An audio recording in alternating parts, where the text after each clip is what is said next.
All right, let's talk about a masterclass in storytelling from one of the all-time greats, Anton Chekhov. He uses a technique that is so subtle, so clever, that if you're not paying attention, you'll miss it entirely. But once you see it, well, it changes everything. Quietly ruthless. I just love that phrase. It hints that there's a game afoot right from the very first page. And here's the thing. Chekhov isn't just playing a game with his characters. He's playing one with us, the readers.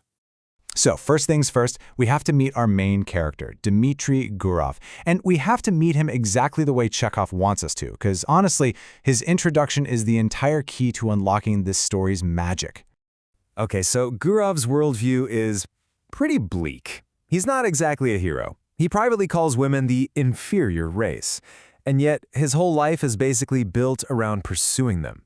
He's stuck in this loop, right? The chase, the conquest, and then back to his normal, boring life. And in his own mind, he is the absolute master of this game. He's totally convinced he knows exactly how every single affair is going to play out. So Chekhov gives us this guy who is just so sure of who he is. He's the seasoned man of the world, always in control. But then you look at that column on the right, it's just question marks. That's Chekhov practically winking at us from the page. He is setting up this huge gap between who the character thinks he is and the reality that is about to hit him like a freight train. And this is where it gets really, really clever. Chekhov uses Gurov's own cynical, confident voice to lay a perfect trap for us, the reader.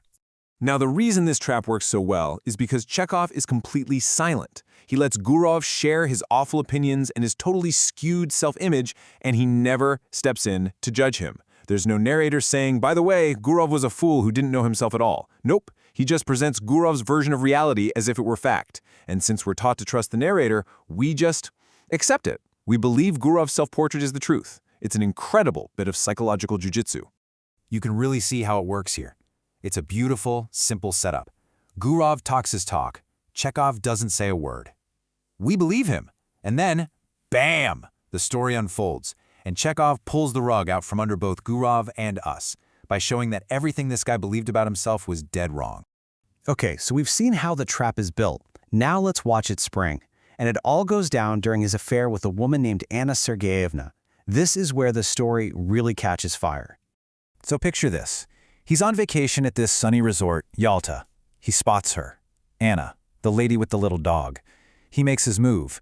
And he is fully expecting this to be just another number, another easy conquest that will follow that same old comfortable pattern he's perfected. But it doesn't. Not even close. Everything Gurov thought he knew about love, about women, and most crucially about himself is about to get completely turned on its head.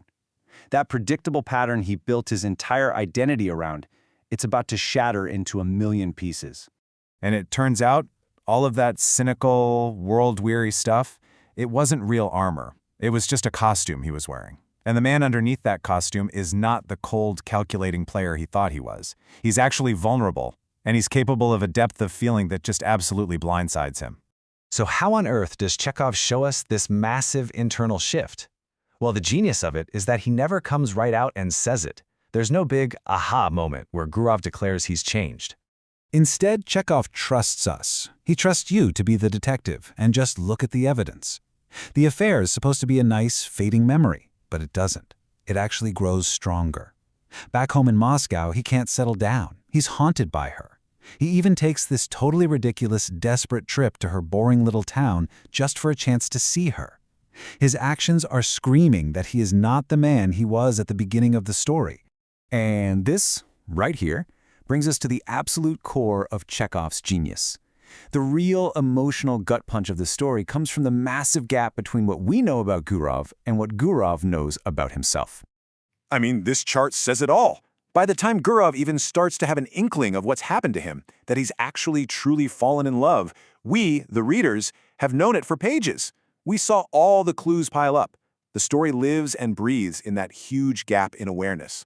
And that is the secret sauce. We're in on a secret that the main character doesn't know yet. We get to watch this guy who thought he had it all figured out, slowly, painfully, stumble towards a truth about his own heart that we can already see plain as day. It's that secret knowledge we hold that makes his journey so powerful and so incredibly moving. So this all leaves us with one last really fascinating thought. Chekhov basically teaches us to look for the Gurovs everywhere we read, to look for those characters who put on a confident show for the world, but whose actions tell a completely different story. It makes you wonder, right? How many of our favorite characters are actually unreliable narrators of their own lives? It's a question that just might change the way you read forever.